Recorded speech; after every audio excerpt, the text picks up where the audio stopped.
to view them from the lens that, again, one day they are going to be someone's dad.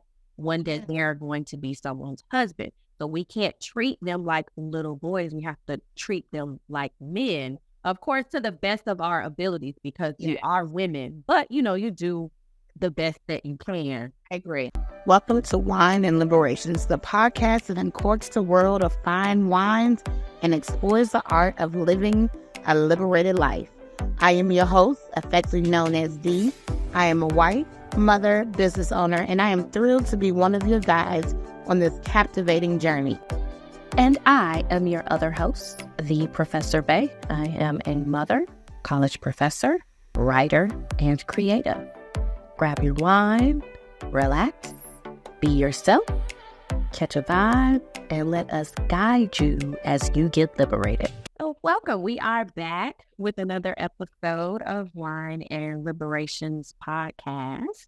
I wanted to jump right in. Today we're just going to talk about motherhood, specifically motherhood as it relates to the Black woman. And then we're going to get even more specific with motherhood and the Black Millennial Moms and how that is different. So before we get started, let's toast to another episode. Cheers. Ooh, you got a different wine today. Yes. Yeah. This is a wine that I got from Trader Joe's. The brand is Poppy. It's like #1 rated in Trader Joe's, and it's a Peak Moscato. So I wanted to do something light and refreshing. So what are you drinking? I'm still sticking to my Pinot Noir. I'm very much a predictable girl. Like I told you I transferred over to like rose wine. So I'll throw rose wine in there ever so often. But Pinot Noir is my go-to. Okay. It's just my medicine in a cup. So on my next wine venture, I'm gonna be a big girl like you and look at some other stuff. Okay. We're gonna challenge you. We're gonna challenge you to come with a different wine next time. Surprise everybody. Okay. Everybody. It just does it. I mean, I make sure when you get, to a certain point, you like what you like and you stick with it because it works for you. So it's good and bad. Because even though we're talking about motherhood, like I'm so predictable and such a routine person. Like my son has learned how to outsmart me. He knows I'll be in bed by 9. So I need to get away from the everyday routine, but the everyday routine is how I function being a mother. Like I'm the routine mother. Yeah, like, me too. We get up at 6:30, we go down at 8:30. Like I'm gonna start switching it up on everybody. Everybody doing that no more. Yeah, I can relate. Structure work. Having that schedule and being organized, that works. So I can definitely relate to being a predictable mom. Mine is only 10. He'll be 11 in December. So I'm pretty sure he's, caught on to my routine as well. And I'm going to have to switch it up. So, because he's smarter and smarter. It works with managing millennial moms, right? Working, trying to maintain this workout life because I'm trying to be a gym baddie. And figure out how to have dinner ready by a certain time, sit down, address homework, sit down and talk to my kids, and everything has to be on a schedule. Because I'm like, oh no, it's 7:30 and I haven't done this yet. I'm not on my target schedule. I don't see how many mothers do it, and I don't knock who doesn't. But just go with the flow moms. Maybe that's something I picked up from my mother, a very routine, scheduled type of parent. That is something I've incorporated into my motherhood. And that just might become from their generation. Their generation ain't ironed. I don't iron, but everything just prepared the next day or what you needed. So the preparedness of my mother's generation and motherhood advice, I did move on. Some things are debatable what I do allow, but I can attest to that. My mother was also a very, very structured and organized mother. Everything was on a schedule. We knew. Like, it got to the point where she didn't even have to say anything. Like, we knew what needed to be done, when it needed to be done, and how she wanted it to be done. So I can definitely relate to taking some of the things that my mother did and kind of relaying it or transmitting it over into me being a mother. And so you bring up a great point, because I think as we are now in that role of motherhood, we can look back at our mothers. And I think it does one of two things. It either shows you what you want to be as a mother, or it shows you what you don't want to be as a mother, because of the changing of the generations. And I'll say, as millennial moms, I think that we're very different. We're a different set of parents than our mothers. Would you agree with that? Oh, I agree. My mother often jokes like, "What type of household are you running around there?" Mm-hmm. It works for us. Uh-huh. It works for us. I think one of the things, which I now talking to other mothers, I think a lot of us have adapted more of the open conversation. I do allow my son to kind of, because he's 16, I do allow him to kind of go back and forth, not in a way that's disrespectful, but enough in a way that it's just not because I said so. Mm-hmm. It's that I will go through the conversations and the motions of explaining the why. Yeah. No, growing up, I didn't have a lot of whys. You just did it. Yep, because I said so. Yeah. I didn't question it. But now as an adult, I'm like, why didn't I ask the next question? I just knew it was something I had to do. Mm-hmm. So I allow the why behind it. I don't care if you're greedy. I mean, I still stand on because I said so. Uh-huh. But I do want to teach you why. You might not think it's an important now, or you might think it's a task that you don't even need to do, but this is something I would like done within my scope of my household. In your household, I don't care what you do. Mm-hmm. I'm coming over to a nasty house. I can agree, because I think that if you allow your children to have that open dialogue with you, it makes them more comfortable. And it also teaches them how to stand up for themselves, not just with you, but outside of the home. So I think that that's something that I've also changed. Like, my son and I have a very, very open dialogue. He is able to say, well, Mom, I know I need to clean up. I know I need to do my laundry, but I'm just not in the mood at this moment. Is it okay if I do it at a later time? And I'm like, okay, it's not the end of the world that the bowl of his clothes at this moment, because I want it done. Yep. So, but for me growing up, it had to be done when she said it had to be done, and there was no questioning that. But with him, I allow him, that autonomy to make those choices, because I'm realizing at the end of the day, it's not that serious. I agree. Yeah. And I think with us, you grew up as an only child. I grew up, there were 4 of us. And what's interesting is you have 4 children now, and I only have 1. So you see how that... He has switched lives. I switched lives. Yes. And I am definitely a one and done mother. And I think for Black women, a lot of us, especially if you were the oldest daughter, in a lot of families, you took on that motherhood role before you even became a mom. I was a mom. I can remember stepping into the role of a mom probably as early as like 8 years old. Mm-hmm. Yeah, 8. So having to step into that role and look after my siblings and make sure that they were okay. And even to this day, my siblings still come to me for everything. Like, I've had to set boundaries with my siblings. Like, at the end of the day, I'm not your mom. I'm just your sister. And at this stage in life, I just want to be your sister, because I already have my own child, and I'm being a mother to him. So I just want at least a break in that sense from mothering my siblings. And I know a lot of Black women can relate to being a mother very early on. So me and my mother, because it was just us, we kind of grew up as like besties. That this is my broke bestie. That was literally us. Like, we did everything together.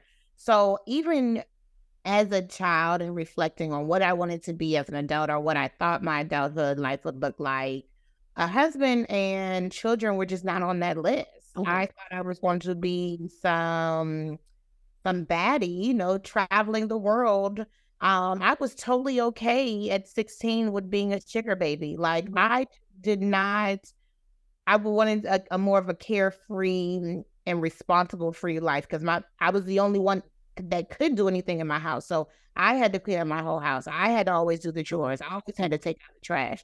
So I always had to do everything for the maintenance of this house that I didn't want to do anything. And then yet here I am keeping 4 people alive.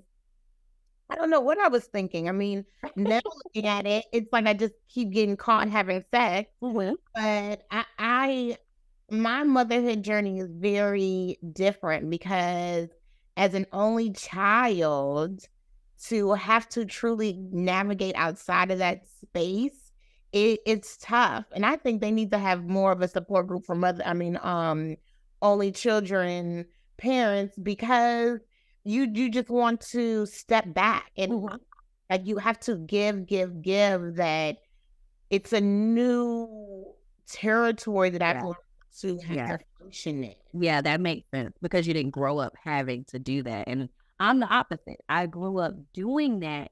So I feel like it made me a much more laid back mom. Because I'm like, I've been in that role for so long that I can relate. My son and I are like best friends. So I'm that. And my sister tells me all the time, you're so different than mom because you're just so relaxed, but not to the point where he's able to just run him up. Like he's a great kid. And we have a great relationship, but I can attest that my motherhood, I'm very, very, very laid back when it comes to motherhood because I was propelled into that role at such an early age. And so like I said, I've been being a mom, I feel like, since I can remember about 8 years old. So, so there's definitely a such thing as that burnout from being the oldest or the oldest girl. And I think a lot of people don't talk about it, but there's definitely some burnout that comes with being pushed into that role. About that. Because even so, my husband is kind of in the same situation with you. He kind of became that father figure for his brother very early. He was walking his brother to school, brother off the school bus. So he's been in that figure. I mean, that role for a long time, and even now his brother still calls. But even when it comes to like our parenting styles, I'm still the laid back one. Like, should one? I'm like, it's all right. So now they're gonna do it. They're gonna run a buck, and I'm like, right. They're just fine. So it balances us out because in my part it's the good cop, bad cop type of thing. Kylan's getting older. He'll be 16. I've had to turn into this bad cop. So right now he doesn't like me, but he'll love me later. Just because I realized that a 16-year-old and as a woman who has dated these men, you get your life together. Because I just remember what the dating pool was like of these men and their mothers, and the mothers didn't quite, and they might have, but the mothers didn't enforce enough things that I just don't want that perpetual cycle of his father to where I'll say it like that in the most friendly way. I understand that, particularly with being a mom to a Black son. So I understand experiencing other Black men and putting that in your mind, like, this is not the path that I want my son to take. Correct. So I am doing everything in my power to make sure that I am correcting behaviors very early on and setting the standard to how he is supposed to be as a man and one day a father and a husband. And I think a lot of Black women have struggled with that in the past with, coddling our sons. And I think in order to, shift that, we have to view them from the lens that, again, one day they are going to be someone's dad. One day they are going to be someone's husband. So we can't treat them like little boys. We have to treat them like men, of course, to the best of our abilities, because you are women, but you do the best that you can. I agree. I think I will say about Black motherhood, especially with boys. At the same time, many women are coddling, but then you tell him don't express his emotions because he's a man. And that is the most confusing language to teach, I don't care, a man, woman, pig, horse. You're telling, oh, come here, baby, I'll cuddle you, but don't show emotions. No. If you're upset, be upset. If you're going to cry, I need you to get out your feelings now, because the temper tantrums it comes out through is misdisplaced anger, or how we always say men are very sensitive. I'm trying to get that out now. And what's being perpetuated in the social media is like these ice cold men. And so everybody wants these toxic relationships with these men. So it's like, as a mother, you're competing with the narrative that is being put out there on top of the history as a mother, and then trying to break generational curses. So it's a lot that comes at you at one time, and you try to figure out, how do you function in that space that, I mean, nobody has the answers to. There's no template to this. It's what you do. And the scary thing about motherhood is you really don't know that you mess your child up until they're grown. Correct.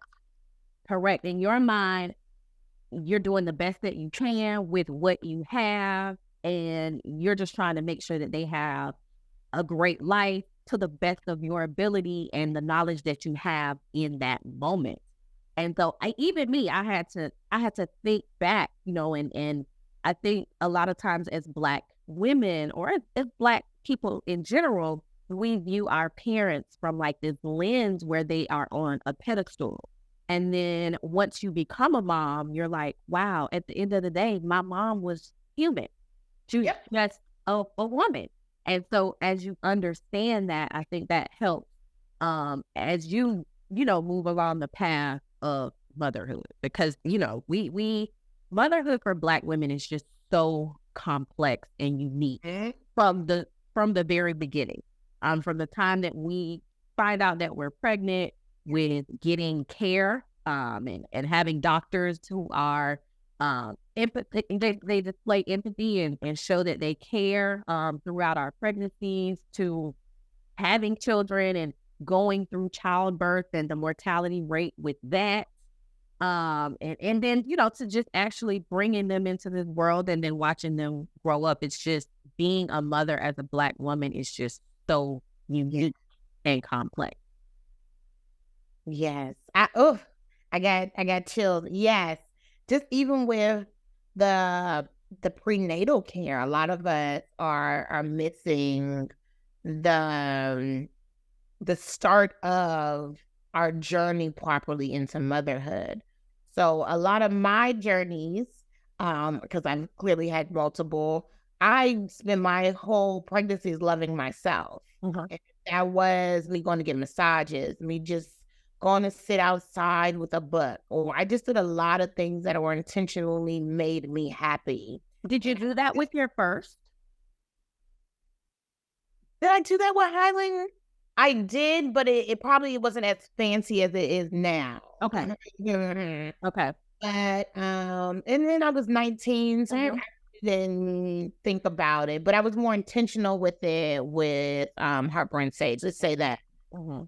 But being 19 and pregnant in college, I just felt dismissed by a lot of the doctors because I was so young. And then I qualified for Medicaid, so then I had free health insurance.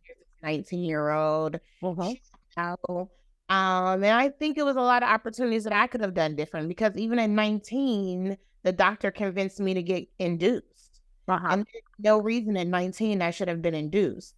I have a fresh womb. That baby's going to come when he needs to. Like, the way he just pushed it through, I wouldn't have done that now. Like, I think I had like an episiotomy at 19. Why did I have an episiotomy at 19? I'm 19 and my son's head is not big. I mean, for those who, it's where you get cut so the baby doesn't hear you. But it just a lot of things that, and even in that prenatal care journey, I don't even remember like postpartum care. I don't remember him checking on me. I think the first question he had was, so you're going to get on birth control? It wasn't, how are you? I don't remember taking like any surveys.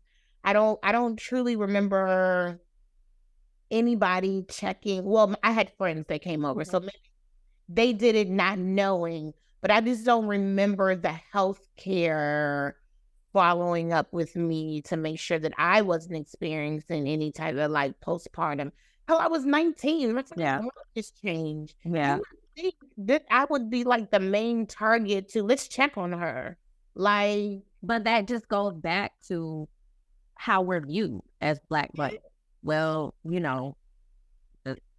whatever. Like with them having babies, whatever we have, we have those stereotypes that we have to combat. So it just goes back to that. Yeah. And I can remember being pregnant with my son, and I did not do a lot of self-care. Yeah, I was pregnant with him. I don't really remember much self-care at all. A lot of my pregnancy with him, me and his dad were like not getting along. So it was a lot of that going on within my pregnancy. So just trying to navigate that and understand, me getting ready to be a mom. I remember switching my OBGYN in the middle of my pregnancy because I just did not like her attitude. Like me going to my appointment, and just the questions that she would ask and the questions that I would ask her, being a first time mom, it just was not a warm and welcoming environment. And I can what race was she was white. she? She was white. And I remember switching OBs. There was another white OB, but the second one did show a lot more care. I felt a lot more heard, seen. When I asked questions, she was more open with talking to me about different questions and just childbirth in general. So I can relate to, it being very complex and unique during the pregnancy process, because I remember switching OBs. And then I remember going into labor and I felt like something wasn't right. And I felt like the nurses were like dragging their feet. And I'm like, I just don't feel right. Something doesn't feel right. So when they checked my blood pressure, like my blood pressure had dropped so much so that I had to have oxygen and all of this stuff. But I'm like, they're not listening to me. So I can remember that happening to me, in this process. So that's why I say it goes way back, it's very, very complex. And a lot of Black women do not feel seen and heard. Now, this is true. My mother's a pharmacist, and a lot of her friends in the healthcare field. So I was taught at an early age on how to advocate for myself within healthcare. I'm probably the worst patient to have because I ask every question possible. Don't come to me over here with no needle. What's this needle? Why are you doing that? Why are you putting it in there? So if I feel like you don't answer my questions, you're not touching me with this needle. So that's how, and I know it's probably a tag on my chart, but that's how I did my whole pregnancies. Even in my birth. Who are you? Why are you in here? Oh, you're a student? How long you been a student? Oh, you're not the main nurse. Who's the main nurse? Like, these are how I ask my questions. Like, hey, I've been in labor 3 hours now. Don't you think it's time for me to get this? Oh, I'm not going to get that. So if I'm not going to get this, what options are you giving me? Like, I ask these questions because just like you, I feel like if something's not right, then this is not going down. And I'm going to be the one to tell y'all this. Even after I had Harper and Sage, like I was monitoring myself to make sure I wasn't having like headaches, or I wasn't feeling dizzy, or I wasn't feeling lethargic, or like something wasn't left in me, or like I wasn't having like post-clamsy. And like I was just trying to make sure that I was on the right path to take care of myself, because if I have this child and I can't take care of myself, then I can't take care of this baby. But I had an African-American OBGYN and a Caucasian one. And I felt the Caucasian one listen more. The OBGYN that I had that was African-American was more so like, well, you need to hurry up and pop out these babies. She was advocating me to have babies and not like, well, what else? Like, who are you? She was just more about me and my identity as a mother, while the Caucasian one was more concerned about my career and what I wanted to do. Like, well, is this what you want to do? Because if this is what you want to do, then we can do it. See, and that's an interesting point on the flip side, because we're living in a time now as millennial moms where we're telling each other, you need a Black doctor, we need Black healthcare providers. But we also have to address what you mentioned, that sometimes when we do seek out these Black healthcare providers, they're not giving us what we need. And so the question rises, do we stick with them because they are Black and they look like us?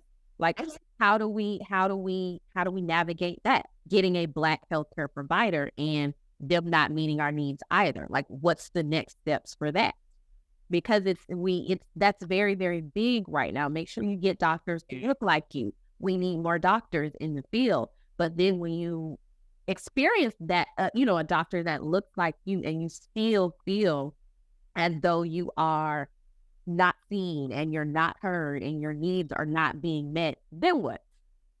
I left. Mm-hmm. I did because I think I was disappointed because I wanted her to recognize that I'm so much more than a mother. Yes, I'm coming in here to have a baby. Yes, I'm coming in here for wellness checks. But what about me? Like, what is your 5-year goal with? How can help me, sis, not have another one? Like, give me backstories on when I'm asking about birth control options or contraceptive options.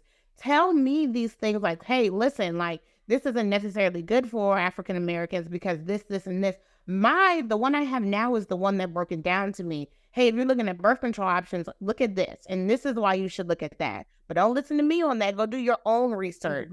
So she's very much, let me put it back in your lap. Okay. Giving you a time. Or she would just ask me, okay, you had a baby, what's your next one? What?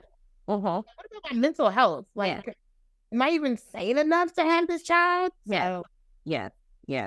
So yes, very, very, very complex. So as we mentioned, at the beginning, motherhood is, something that is very unique to Black women. And so we're going to touch on another aspect of motherhood in part 2.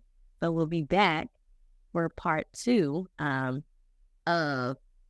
talking about motherhood, specifically with the Black Millennial Mom. Any final thoughts on this particular episode? No, but I will make sure, though, on episode 2, we cover gentle parenting. Mm-hmm. I think a lot of us might have the script wrong, but we definitely need to talk about gentle parenting. Okay. Come back for that, guys. Okay. Yes, so part 2 is on the way. So let's raise our glasses to the Wine and Liberations podcast. And we are some badass moms. Badass.